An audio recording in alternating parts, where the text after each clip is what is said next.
afternoon and welcome to the OBR's press conference for our March 2025 Economy and Fiscal Forecasts.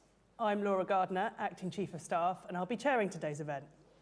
I'm joined by the three members of the Budget Responsibility Committee, the Chair Richard Hughes, along with Professor David Miles and Tom Josephs. In a moment, Richard's going to run us through a summary of the forecast we've just published, after which the committee will take questions from both those here today and those joining us online. And if you're in the latter camp, you can submit questions at any time via Slido, which you can access via the link on our website. Before that, I should start by thanking, on behalf of the committee, staff from the OBR, Treasury and other government departments for their expertise, flexibility and perseverance in putting this latest forecast together. Of course, all the analysis and conclusions continue to represent the BRC's own independent judgments. And with that, let's hear from Richard. Thanks, Laura, and good afternoon, everyone. I'll start by taking you through our latest forecast for the economy, and then I'll turn to what it and the policies announced since the autumn budget imply for the public finances. And I'll end with a discussion of the key sources of risk around what is a particularly uncertain outlook for both the UK and the global economy at the moment.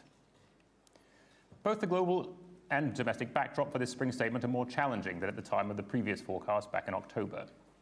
This has been most apparent in global debt markets, where, as you can see from the chart on the left, yields on government bonds have risen across many advanced economies since the autumn. Here in the UK, yields on 10-year gilts have risen by around half a percentage point since our last forecast to around 4.5% when we took a print of financial market expectations for this forecast. And market participants now expect both bank rate and gilt yields to be higher over the next 5 years, as you can see from the chart on the right. A second element of this more challenging environment is a rebound in energy prices and inflation.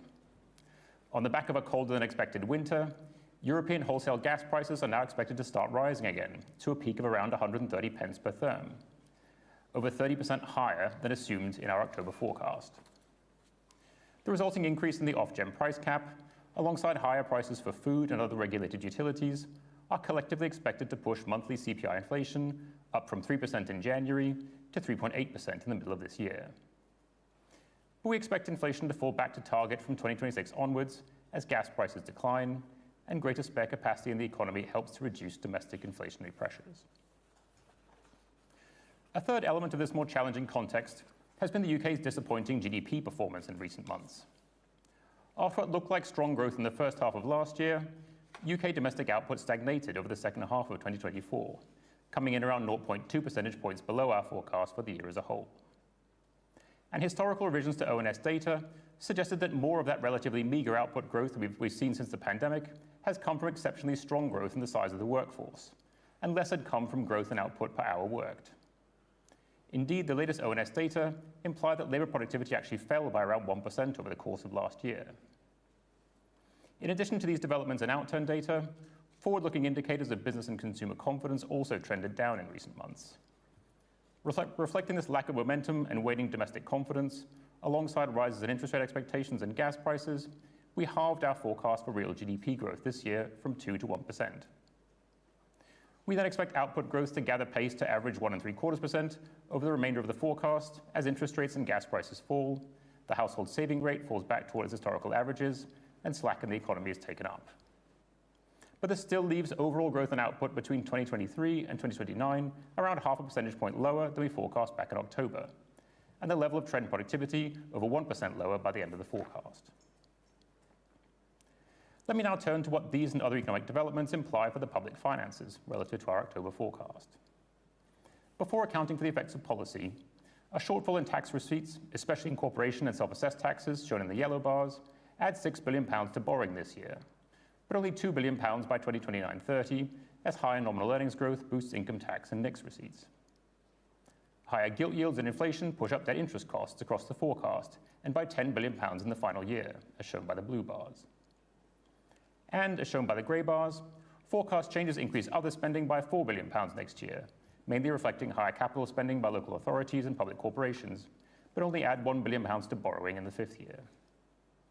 Taken together, and before accounting for policy decisions, these changes to our underlying fiscal forecast add around £13 billion to borrowing in 2029-30, as shown by the white diamonds. Against this weaker pre-measures fiscal outlook, the government's announced a series of policies since our October forecast. In December, we had the final details of the government's reforms to the residential planning system. While these don't have any direct tax or spending implications, we do expect them to deliver a significant increase in the rate of house building, which has a positive knock-on effect for our estimates of GDP and government revenues from housing and other taxes. Specifically, we estimate that the government's planning reforms will deliver an additional 170,000 houses and take net additions to the UK housing stock to around 1.3 million over the next 5 years. We expect this to provide a temporary boost to demand via increased residential investment and a permanent boost to the level of potential output of around 0.2% by 2029. This is a result of a boost to the productivity of residential construction and the increased flow of housing services, which continue to rise beyond the forecast horizon. The Spring Statement also includes changes in the level and composition of departmental spending, which leaves it slightly higher by 2029-30. Within this, capital spending is increased across the forecast and by £4 billion in 2029-30. This mainly reflects the government's announcement in February that it would increase defence spending from 2.3 to 2.5% of GDP in 2027-28. The capital-heavy increase in defence spending is funded by more current-heavy cuts in overseas aid from 0.5 to 0.3% of GNI. Other changes increase current spending for new policy commitments, including a new transformation fund in the near term and a medium-term increase to funding for DWP employment support programs announced last week. But in the final year of the forecast, these are offset by an unspecified reduction in the overall current spending envelope, which leaves it £4 billion lower in 2029-30. Finally, in last week's Green Paper, the government announced a package of welfare reforms, which are estimated to reduce spending by £5 billion in 2029-30. These savings arise mainly from tightening the gateway for personal independence payments, which reduces PIP awards for around 800,000 claimants. Further savings from reducing the generosity of health-related universal credit for 3 million families, with savings focused on new claimants after April 2026, whose health element is halved. And these reductions are partially offset by an increase in the standard allowance for all 7 million families on universal credit, and the decision to reverse the 2023 reforms that tightened the work capability assessment. Looking at how these policy measures compare against the deterioration in the underlying fiscal outlook since October, the policy package outlined on the previous slide results in a net reduction in spending of £4 billion in the final year of the forecast, shown in dark green, to which the Chancellor adds a number of tax increases, shown in light green, which reduce borrowing by a further £2 billion by the end of the forecast. And these policy changes, together with their indirect effects on the economy, leave borrowing around £4 billion higher in 2029-30 than we forecast back in October, as shown by the black diamonds. But because some of the spending changes, notably the defence increases and overseas aid cuts, swap lower current spending for higher capital spending, they return the current balance, the Chancellor's fiscal target, to exactly where it was in the final year of our October forecast, as shown by the white circles on this chart. Looking at what both forecast and policy changes do to the overall path of government borrowing, the net effect of these policies was to offset most of the deterioration in the underlying fiscal position since October. Borrowing is now forecast to fall from 4.8% of GDP this year to 2.1% of GDP by 2029-30. But it's still around £8 billion higher on average over the next 5 years than we forecast in the autumn. Debt is broadly flat at around 96% of GDP over the forecast, but it's around £30 billion higher by the end of the decade than we forecast back in October due to the additional borrowing over the next few years. Looking at what all this means for the specific aggregates targeted by the Chancellor in the fiscal rules she set back in the autumn, as you can see from the lines and blocks on this chart, underlying forecast changes tip the current balance rule from a £10 billion surplus to a £4 billion deficit in the target year of 2029-30. But the policy measures included in this Spring Statement and their indirect effects on the economy were enough to regain all of that lost headroom and restore the current budget back to surplus of £10 billion by the end of the decade. Turning to the Chancellor's target to get net financial liabilities falling as a share of GDP, this objective was on track to be met by £5 billion even before taking account of new policy measures. And the measures included in the Spring Statements return that headroom to £15 billion, also broadly the same as the Chancellor had back in October. £10 billion of headroom against the Chancellor's main fiscal rule may sound like a lot of money, but as you can see from this chart, it's a third of the average margin of £30 billion set aside by all Chancellors against their respective fiscal rules since 2010. It's the third smallest such margin any Chancellor has had against their rules over that period. And it's the same margin this Chancellor had left in her October budget, which was eliminated by an increase in interest rates and other relatively small forecast changes over the course of just the last few months. This illustrates that the headroom that the Chancellor's maintained against her fiscal rules is a tiny fraction of the risk to the outlook over the next 5 years. This spring statement does make some progress in addressing 3 key risks we've highlighted in previous fiscal risk reports. First, it funds an increase in defence spending from 2.3 to 2.5% of GDP by the middle of the Parliament, although it also creates a new, more expensive and as yet unfunded commitment to increase spending further to 3% of GDP in the next Parliament. Second, the Pathways to Work Green Paper begins to address the rising cost of health-related benefits. But there are significant uncertainties around the costings, the welfare measures included in this forecast, and many of the broader policy ambitions in the Green Paper are yet to be clearly specified. Third, this spring statement breaks a historical pattern of asymmetric policy responses to forecast changes, in which windfalls are generally spent, but shortfalls are not fully made up. In this statement, on our central forecast, all of the £14 billion deterioration in the current budget was recovered by the final year. And the Chancellor's headroom was restored to the £10 billion she had in the autumn. But the array of potential claims on that small amount of headroom are large and varied, and I'd like to close by exploring 3 of those.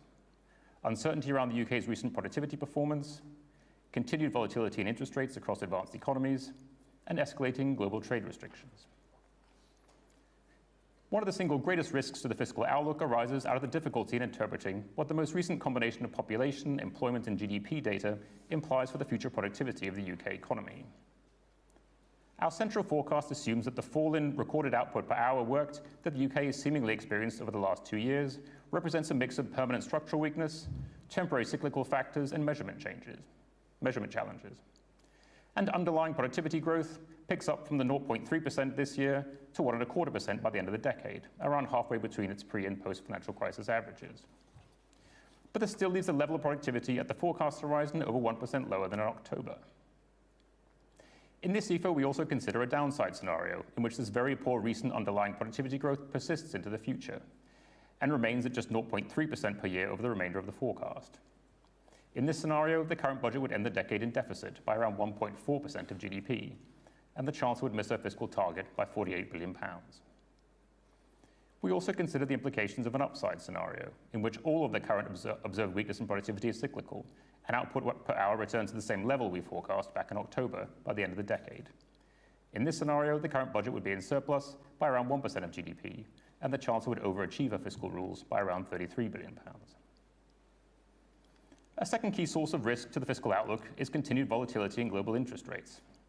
Since early October, daily 10-year gilt yields have varied by a full percentage point, between 3.9% and 4.9%. And as shown in the yellow on these 2 charts, it would take only a 0.6 percentage point increase in market expectations for gilt yields and bank rate to tip the current balance from a £10 billion surplus back into deficit in 2029-30, the target year for the Chancellor's fiscal rules.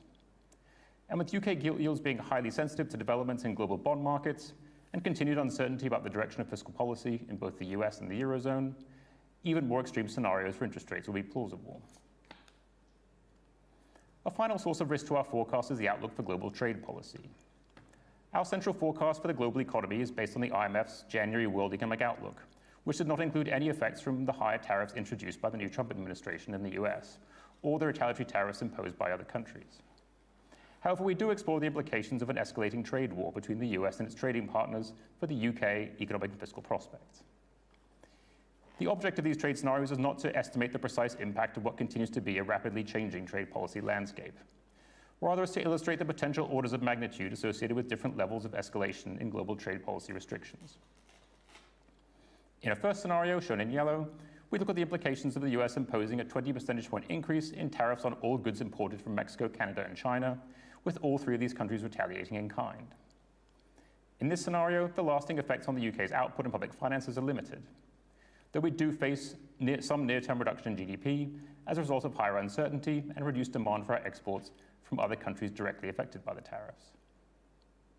In a second scenario, shown in green, we look at the implications of the US extending its 20 percentage point increase in tariffs to all goods imports, including those from the UK, Europe, and the rest of the world. This would take the effective US tariff rate to around 25%. But in this scenario, we assume that the rest of the world does not retaliate. In this case, the UK experiences a larger and more lasting loss of output, peaking at just over 0.5% in 2026-27. And the corresponding loss of tax revenue and increase in inflation-linked spending virtually eliminates the headroom against the Chancellor's current balance target by 2029-30. The third and final scenario, shown in purple, illustrates the consequences of the UK and the rest of the world retaliating by levying their own 20 percentage point increase in tariffs on all goods imported from the US. In this scenario, the UK experiences a larger loss of output, which peaks at around 1% in 2026-27. And while the Exchequer gains around £9 billion a year in additional tariff revenue, this is more than offset by the loss in revenue from other taxes on domestic income, consumption, and profits. And the net result is that the Chancellor's fiscal headroom is almost wiped out by the fifth year of the forecast. In summary, since the Chancellor presented her budget in the autumn, the economic outlook has become both more challenging, with output stagnating, bond yields rising, business and consumer confidence falling, and energy prices rising over the past 6 months. And less certain, with big questions around the UK's recent productivity performance, European security arrangements, and global trade policies. Against this more difficult backdrop, and before taking account of spring statement policies, the forecast we presented to the Chancellor halved the rate of GDP growth this year from 2 to 1%, and left the level of productivity lower in the medium term, and showed the current budget in deficit by around £4 billion at the end of the decade. In the run-up to this spring statement, the government announced reforms to the residential planning system, cuts to welfare and departmental spending, and an array of smaller tax measures. These and other changes were just enough to restore the headroom against the Chancellor's main fiscal rule to a £10 billion surplus, the same as she had back in the autumn. But this is still the third lowest margin any Chancellor's had against their fiscal rules, and the risk to the outlook for UK productivity, interest rates, and global tariff policies could all reduce it back to zero over the next 5 years. And with that, I'll hand it back to Laura, who will chair the discussion of questions. Thank you. Excellent. Thank you, Richard. As usual, we will reward those who've come here in person and ask some questions in the room first. Jessie's got a microphone, so she'll come to you. And if you could say who you are, if you're willing to, before you ask your question. So, Jessie, let's start here. This woman here. And then I will come to Slido after that. So if you're joining us online, do ask questions on Slido, and we'll get to as many of them as we can. But let's start here. Hi, Mehreen Khan from The Times. A question about some of your growth assumptions. You assume that despite the sort of weakness we've had recently, the economy will rebound quite strongly up until the end of the forecast period. Can you explain why? And there is some fiscal tightening, which is penciled in from around after 27. Does that have a growth impact? It doesn't seem to show in the forecast. On productivity, secondly, is it time now, given the weak outturn, that your long-run trend productivity estimates will have to come down? Is this a process you're going to start thinking about, sort of interrogating this, given how important it is? And maybe just stepping back, I mean, is the OBR becoming quite uncomfortable with the fact that, decisions that you're making, some small changes that you're making to some of your estimates are having a huge impact on political choices the government is having to make almost on a 6-month rolling basis? Does this suggest that actually this is not the sort of power that you should be wielding and something's actually wrong with the fiscal framework in this country? That was an excellent, at least 3 questions. I will ask David to pick up the first 2, and then you can ponder on the third while he's doing that. Yeah, I mean, it's true that growth in our central forecasts, obviously these are central forecasts, huge amounts of uncertainty around them, more uncertainty, I would say, now than probably any forecast that the OBR has done, certainly since I've been there. It's true, there is a bit of a pickup. It's partly because the weak growth of last year and this year, we think is beginning to create a bit of slack in the economy, and the labour market clearly has weakened rather a lot. And that means that it's more than likely that the Bank of England does what the market's expected to do. They cut interest rates further, a fair amount further, and we get slightly stronger growth after this year, which is another very weak year of growth, and it's partly on the back of using up some of that spare capacity. I should say, though, that the absolute number for growth is about 1.8% or so after this year, where it's only 1%. I mean, if you go back a little while now, it used to be considered the sort of cruising speed for the UK economy was 2.5%. I mean, that's what it did for most of the period from the Second World War up till up to the financial crisis. So if you get back to 1.8% growth, some people think of that as optimistic. I mean, in the bigger picture of the UK economy, that is a relatively weak rate of growth. I mean, we think it's about the cruising speed for the UK, which has slowed down relative to history because productivity growth is a bit lower.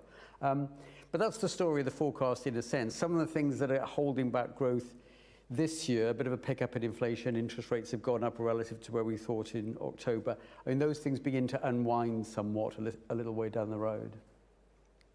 And thinking about our kind of medium-term productivity assumption? Yeah.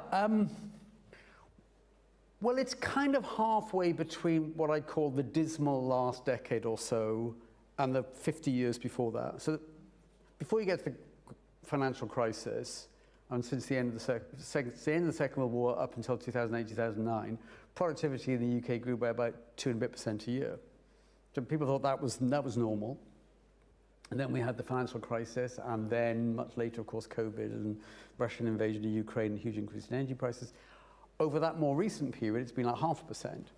So the question is, of course, what do you think the next 5-10 years look like? Does it look like most of the post-Second World War period for the UK, in which case a 1% assumption, a bit more than 1%, which is our central forecast, is uber pessimistic?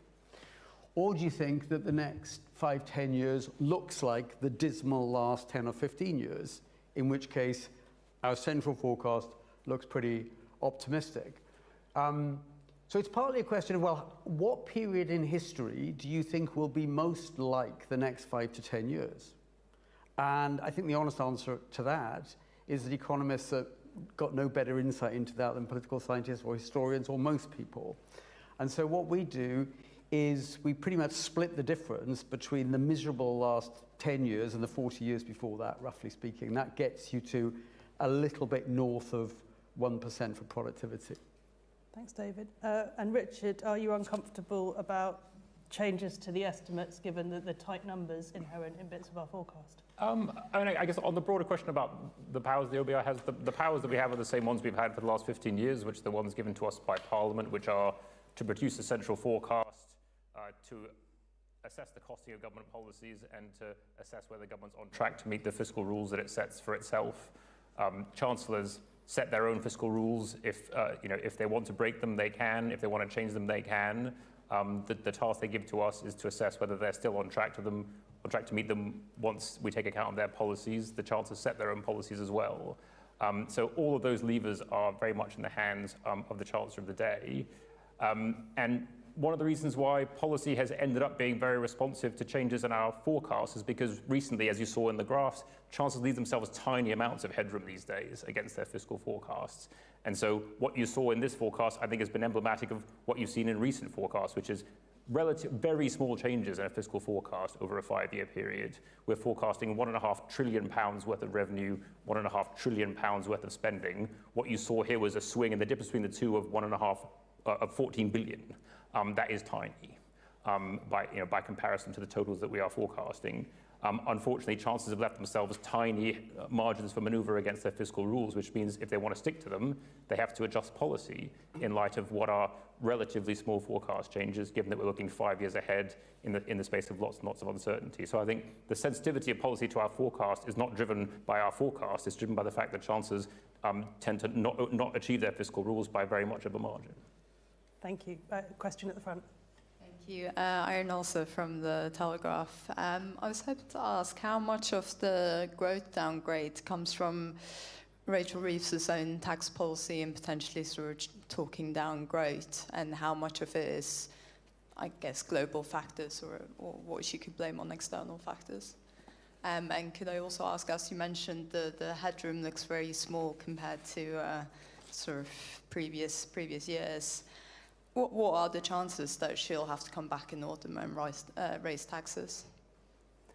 Excellent. So that was just 2 questions, so we're making progress. David on the first, and possibly Tom or Richard on the second. On the question, how much of it is that some of the tax rises announced in the October budget that are going to come into effect very shortly, mainly, of course, the increase in employers' NICs.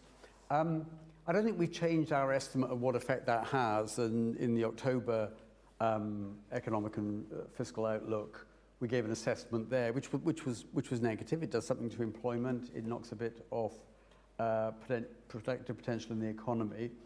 don't think we've seen anything in the period since then that changes that. So that's not the main factor behind a pretty big downgrade for growth this year. And that's really on the back of interest rates have gone higher, not just in the UK. It's happened in Germany, throughout most of Europe, in fact, to some extent in the US as well. The surveys, consumer confidence, business confidence, have clearly turned down a bit. And then you've got the actual estimates of GDP that have come out, which for the second half of last year were pretty weak. January number, it's only a month, basically flat, slightly falling, in fact, GDP. So it's those factors. And we haven't had any new taxes in this budget for us to put through. I mean, there are some sort of positives on the supply capacity of the economy to do with house building in this forecast. Of course, that doesn't do anything right now. In 2025, the lags are quite long. That's all at the end of the forecast period. Sorry, if you don't mind, do you not think the sort of weaker sentiment coming through in the surveys might be sort of because of the autumn tax rises? Could be. I mean, it's always difficult to know. I think businesses kind of realised pretty quickly after October that what it meant. Maybe some of the sort of very recent sentiment is partly a reflection of a growing realisation that we could be in for a major blow to trade. That wasn't there clearly in October, November. People know who the next president will be, but you never quite know what they might do. And now it seems a bit clearer that there's a real risk of tariffs. And we'll quickly do the second half of the question, which was, what are the chances of the headroom being retained through to the autumn, and will the Chancellor have to make changes to tax? Do you want to take that, Tom? Yeah, thanks. So, well, as Richard said in his presentation, the £9.9 billion worth of headroom is very small compared to the risks around the forecast. We assess the probability of meeting the target with that amount of headroom is basically around 50%. It's a central forecast, so we think there are risks in both directions, broadly balanced, but the risk analysis that Richard showed that it would not take much to eliminate that headroom again. So a 0.6% increase in gilt and interest rates, a 0.1% lower productivity, the worst case tariff scenario that Richard showed could eliminate the headroom. But as I say, yeah, it's a central forecast, so we think the risks are broadly in both directions. Great. This gentleman here. Thank you, David Robbins, Market News. You've done something the Bank of England hasn't done, which you've got quite clear scenarios around the tariffs, which you just mentioned. Typically, people thought tariffs would be stagflationary. What you seem to have come up with is something where you get the hit to growth under different scenarios, but you don't get persistent inflationary effects. Can you just explain why you don't, and how confident you are you in that assumption that there won't be persistent inflationary effects from tariffs? You take that, David. Yeah, it's partly because there's well, for a start, if the UK, if there's a tariff war between various countries, but the UK stays out of it, maybe people put tariffs on us, but we don't reciprocate, then there isn't an increase in prices of stuff coming into the UK because we're not the ones who are applying tariffs. So it isn't much of a mystery that in those circumstances you don't get a big inflation effect on the UK. Now, one of the scenarios is it's all out war, everybody retaliates, whatever's done to them, they do back to whoever did it. And that is a bit more inflationary, but it's also more depressive of economic activity and GDP. And that is something of an offset. Furthermore, if you remember what a tariff does, it leads to a sort of step change in the price of imports if you're the one applying a tariff on stuff coming into your country. It's a kind of step change in the price of things that people buy. Unless there are second round knock-on effects, then it doesn't cause ongoing inflation. So it becomes a question really about whether the short run impact, which is almost immediate because suddenly the prices of things you import goes up quite a lot, or the prices of things you import from those countries that are applying tariffs to you, and that may only be one country, that will only generate ongoing inflation if, for example, in wage negotiations, Labour tries to claw back the effects of the first round effect of the tariff having gone up. And then you get into a question of, well, if a tariff war like that makes the economy weaker and unemployment a little bit higher, and there's more slack in the economy, those second round effects will be quite weak anyway. So it's a kind of long-winded answer. But in a nutshell, that's why it isn't the main effects on inflation, probably. Thanks, David. Any more new questions in the room? One just in front of you, Jesse. Paul Wallace. I'd like to just ask you about welfare reform and whether really it was wise to introduce changes in the welfare system against this particular objective of making savings to apply for 2029. I mean, we know that welfare reform consistently has effects which weren't anticipated by policymakers, so that seems to increase the doubt about making them in such a rush. Thanks. Well, so we're very clear in the analysis that we have done that there is a huge amount of uncertainty around the estimated savings from the welfare reform package. Partly that is because, as we've set out in the report, a number of the analysis of the changes that were made was given to us relatively late in the process and without the usual level of analysis and evidence that we would usually require to do these kind of costings. But there's also just a huge amount of uncertainty around the underlying forecast of welfare spending. So welfare spending in particular on working age, disability and health-related benefits has increased very rapidly over the past few years, from around 30 billion around the time of the pandemic to around 50 billion now, and we're forecasting, even after the impact of these measures, that it will rise by a further 15 billion pounds over the forecast. But the drivers of that increase that we've seen in the recent past is quite uncertain. It's quite likely to be driven by a number of different factors. So there is evidence that the health of the working age population has declined, partly because the working age population is aging due to demographics, but also there's evidence that in particular there's a rise in mental health conditions amongst younger people in the working age population. So health is likely a driver.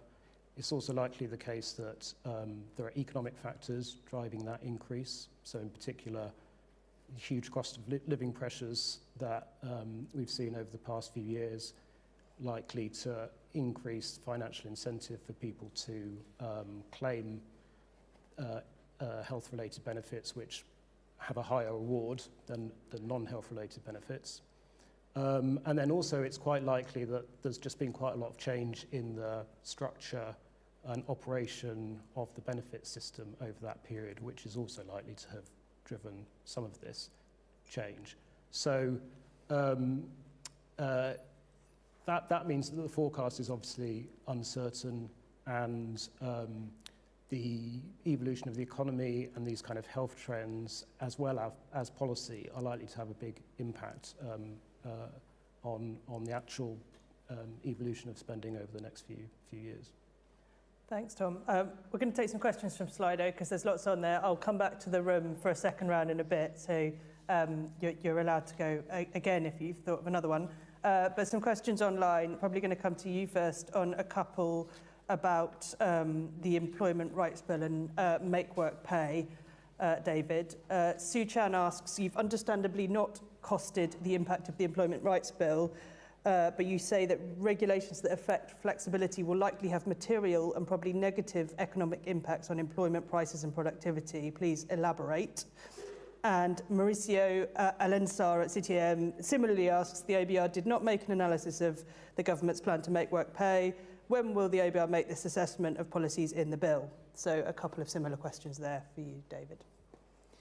Yeah, well, we haven't come up with any estimate of what the impact of making work pay measures is going to be, because it's still a little bit up in the air. There'll be legislation going through quite soon, but then there may be secondary legislation, and some of it will be changed with amendments. So a bit difficult to know where it might end up. So that's why we didn't do anything this time round. In terms of what might happen, well, I think that will depend very much on what actually ends up being the law.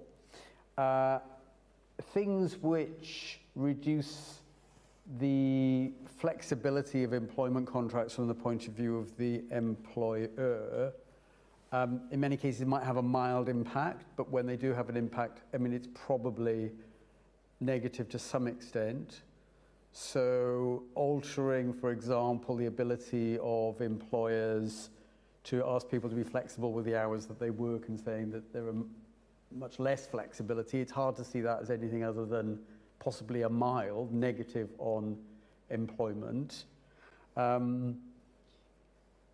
Bringing forward the date at which people have sort of full rights to go to tribunals and such, making it somewhat more difficult to have probationary periods, if that ends up being part of the legislation.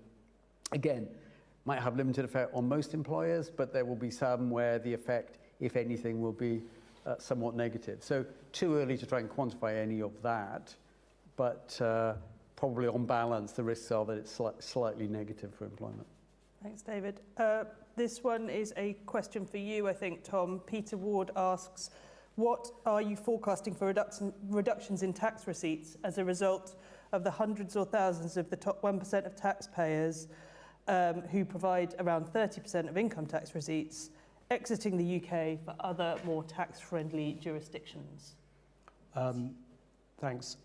So we made some assumptions at the October budget around the impact of the measures that were announced then, in particular on carried interest and on non-domiciles, that those measures would lead to an increase in high net worth individuals leaving the country, roughly in the sort of low thousands.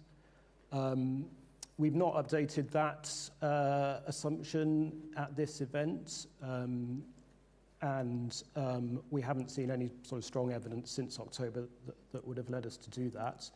The government has made one change to the non-dom reforms, but we judged that would not have a material impact on those judgments. I mean, more broadly, talking about the kind of uncertainties and risks around the forecast, all of our fiscal forecasts are based on the assumption that the tax to GDP ratio rises over the forecast period to what would be a historic high, around 5 percentage points higher than it was at the pandemic, around 2 percentage points higher than it is now. That's largely driven by policy decisions that the current government took at the last budget, but also that the previous government took when they froze personal tax thresholds. But that is another area of significant kind of risk and uncertainty around the forecast as to whether those policies will deliver the tax that we expect. Obviously, all the uncertainties that we talked about in terms of the economy are very relevant in terms of tax take as well. Thank you very much, Tom. Richard, I'm going to come to you. Just a couple more questions on tariffs. Someone asked for clarification of whether our forecasts include any tariffs or not. And David Maddox from The Independent asks, how precarious are your forecasts given the possibility of Trump imposing tariffs next week? And even if he doesn't, the requirement for the government to meet its house building targets. So a couple of uncertainties there. Do you anticipate being forced to make major changes? So mostly tariffs with a little bit of house building too. So our central forecast is based on the IMF's January World Economic Outlook for the global economy, which was also the practice followed by the Bank of England in their recent forecasts, which didn't include any impact from the new US tariffs on the global economy and therefore on our global forecast.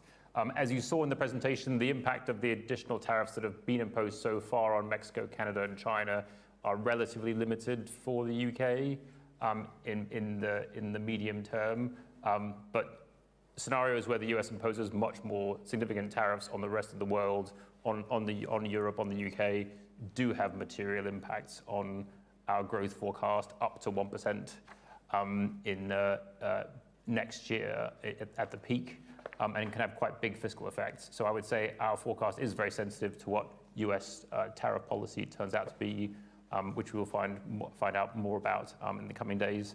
I would say it's less sensitive to what happens on the housing side, partly because house building, it only really ramps up additional house building only really ramps up towards the end of the forecast. Even at the end, it's only adding about 0.2 to potential output by the 5th year of the forecast, and it's generating the better part of £3 billion worth of extra revenue by the end of the forecast. So not hugely sensitive to housing, but significantly sensitive to what happens in global trading arrangements. Thanks, Richard. This one is, I think, for you, David, from Philip Inman at The Guardian. The Chancellor said public investment would crowd in private investment, but the ABR believes it will crowd out the private sector. Can you explain why when you say that slack and the output gap has increased? Well, it looks like because we had relatively low growth last year, particularly in the second half of the year, and that seems to continue at least into the early part of this year, and we think it's going to be another low growth year. I mean, that is opening up a bit of slack in the economy that we think.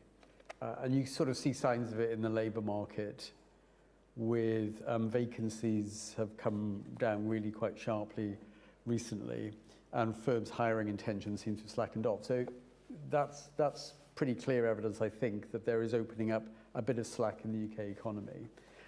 On the question about investment and crowding in and crowding out, it depends what kind of investment one's talking about. Public sector investment now, one is talking about. If you get a lot more investment on transport, on building new roads to areas of the country, that's likely to have positive knock-on effects on private sector investment. Housing probably doesn't have that same sort of effect, and that's the main increase in investments taking place. Although I should say, of course, that the extra house building that we think is coming is not government building houses itself. It is allowing more houses to be built by the private sector. So that's kind of directly increasing private sector investment because that's what it is. What was the third part of the question? There wasn't a third part of the question. No, I think you've done a decent job on the main bits. Thank you very much. Very kind of you to say. Oh, it's my pleasure. We've got loads, so we'll rattle through a few more. A question on our asset purchase facility assumptions. Louis Ashworth from FT Alphaville asks, why are you still forecasting active sales of gilts from the asset purchase facility based on only figures for the first 2 years of quantitative tightening? You able to take that one, Tom? Thanks. So in terms of that assumption, it's obviously the Monetary Policy Committee that take decisions on the pace of QT, APF unwinds. They set out a plan just for the year ahead, so we obviously take that plan for the year ahead, and then we make an assumption for the following years, which is based on what the MPC has done in the past and statements they've said about the overriding principles that will guide their decisions in the future, which we think is a reasonable methodology.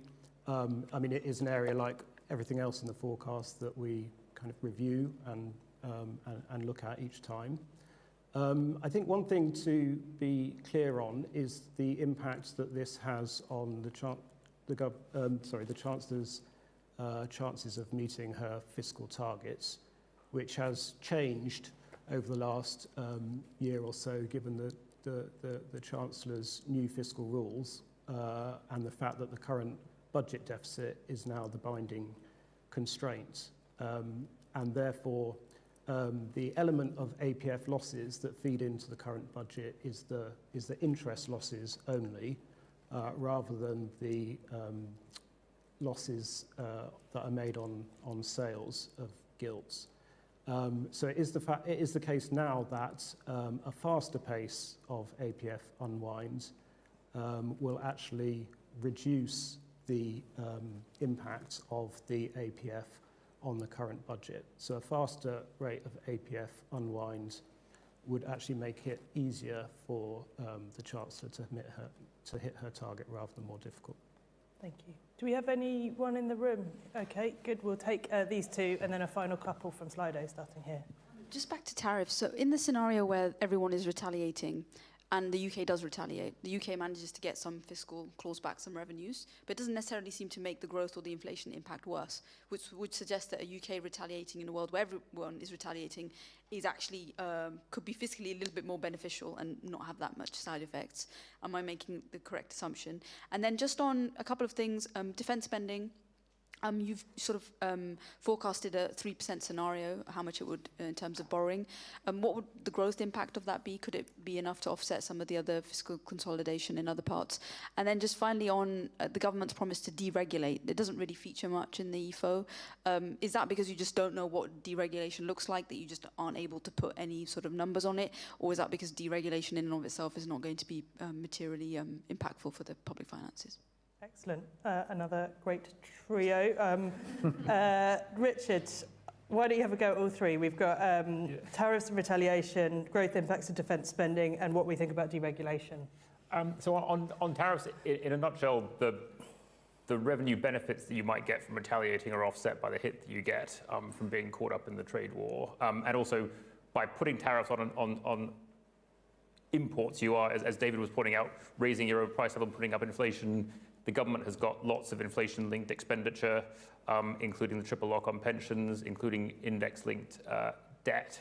And so inflation can be costly for governments as well as the impact that it has on the real economy. So for government, there are as many negative fiscal effects as there are positive ones from engaging in a trade war. On defence, getting to 3% from the 2.5%, which is where the government has now paid to get itself by 2027, costs around an extra £17 billion a year in 2030 money, although we're not quite sure when that ambition is going to be achieved. We would look at what the government's defence investment plans were once those more clearly set out. I guess it's important to point out that the government hasn't actually done a spending review yet, right? So we're not quite sure how they're going to fit this ambition in alongside all the other ambitions they have for health, education, transport, etc. over the next 5 years. We will look at that in the round against our potential output framework. A lot depends actually on whether this is investment in buying equipment from abroad or buying equipment domestically and as an investment in the UK's domestic production base. As well as other considerations. So it's something which we would have to look at in the round.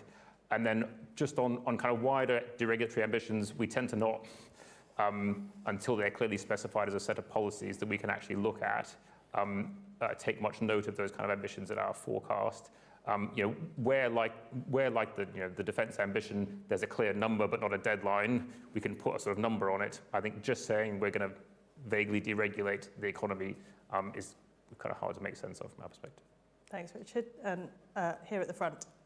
Thank you. I was hoping to ask a little bit more about welfare. So initially, when the government made a series of announcements on welfare reforms, they claimed it would yield savings of £5 billion. And it looks like from the documents today that the actual savings from those initial announcements was £3.4 billion, and so they've had to do a bit more. And can I ask why did those reforms not yield as much as the government thought? And then I was just hoping to ask as well on net migration. I can see the figures have been revised up in terms of where the numbers will settle in the medium term. And you mentioned that they'll probably be revised higher again. What's the impact of that in terms of growth and other factors that you look at? Great. I think we can hear from all of the panel on bits of that. So, Richard, can you start a little bit on the process around welfare? Tom, maybe a little on the welfare numbers, and then David on net migration. Yeah, so just on the process on welfare, I mean, one thing to say is that this is very much a preliminary view from us on the overall impact of the welfare package. We got the overall package very late in the process after agreed deadlines were missed. We didn't get all of the detailed evaluation that we usually have alongside those measures in this forecast. And also, a number of the elements of the package are not particularly well specified. For example, there is in that a government commitment to introducing an employment support program, but that is pretty much all it says. We don't know how many people it's going to be operating upon, how it's going to be rolled out. what kind of support it's going to provide. So we will take a further look at this once the details of the whole green paper are clearer. In terms of what how our £5 billion compares to sort of other numbers in the government's own publications, maybe Tom can say a bit more. Yeah, well, so the £5 billion worth of savings to welfare is the number that we have assessed and estimated in our publications. The 3.4 billion that I think you mentioned is the number that you get if you subtract from that the cost of DWP departmental spending to fund the employment support programme that Richard mentioned, and also some additional money to fund fraud and error and some other programmes, which add up to 1.4 billion. So the 3.4 is essentially 4.8 of AMI savings minus 1.4 of DWP departmental spending. And both those numbers are consistent with the ones we have. And a view on net migration, David? Yes, you're absolutely right, of course. The number that we project coming down from the current recently very high levels of net migration toward, we thought that was going to be 315,000 a year, if I remember correctly. It's now something like 340, so it's about £25,000, 25,000 people, I should say, more. That's still a steep fall, and that looks almost inevitable given what's happening to visas, but it falls to a slightly higher level. So the question, what does it mean to have a slightly higher level, 25,000 a year more? Well, depends what kind of people. That's a weak answer, but it's true. Most of them are probably going to work. Therefore, in terms of aggregate GDP, almost certainly positive. In many ways, that's not the thing that matters for quality of life, because GDP per capita is the relevant number there. And there it's less obvious. It will depend on what people do, what salaries, earnings they get, what output they generate. Probably true that in the short run, to have more people coming into the country gets you a short-run fiscal benefit, even if their pay is relatively low. But if their pay is relatively low, beneath average pay in the people who work in the UK by some margin, then further down the road, it becomes fiscally neutral and may even turn to fiscally negative. So it depends very much on, well, who's coming. Great. We'll finish off with a few questions from Slido. Tom, we've got some questions about the latest public finances data that was published on Friday, I think. One question, did you include the public finances data for February in this forecast? And another saying, considering the miss in the public finances data in February, how are you thinking about risks to your cash requirement forecast for the next fiscal year?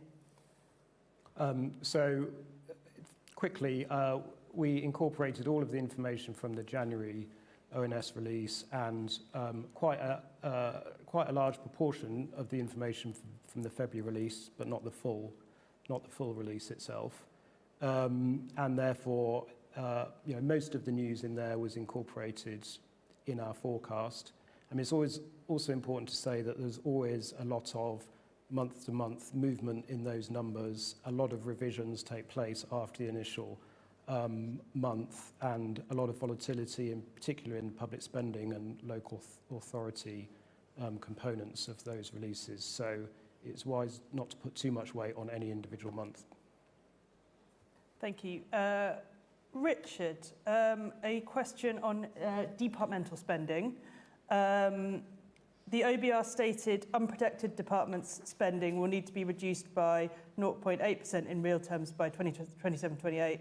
But the Chancellor said that spending across all departments will rise every year in real terms. How do both statements hold?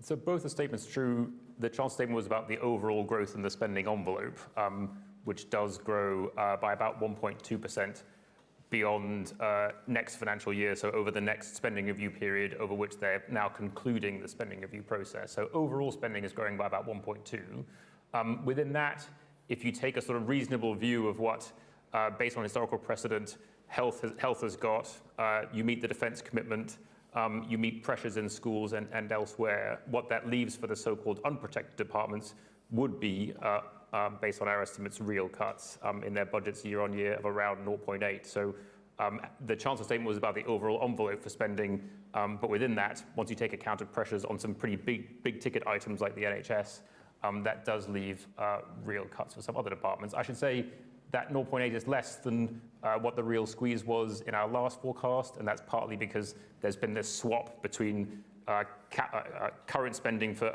ODA in terms of into capital spending for defence. So that's freed up a bit of pressure on current budgets, which is what most of the unprotected departments spend. It's also significantly less than we saw in our forecast this time last year, but it's nonetheless real terms reductions in that group.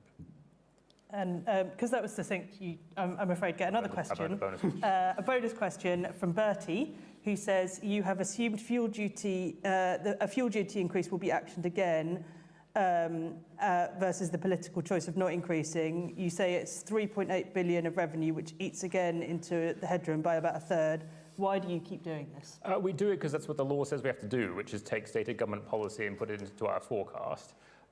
After complaints by the Treasury Select Committee about this charade, they've also asked us to put in an alternative scenario which shows what governments have actually done year on year since 2011, which is to freeze fuel duty or indeed cut it in some events. And so we also produce a version of our forecast, including our assessment of performance against the fiscal rules, which includes that freeze on fuel duty, which would be more in line with what governments have actually done over the last 15 years, rather than what governments have promised they would do over the last 15 years.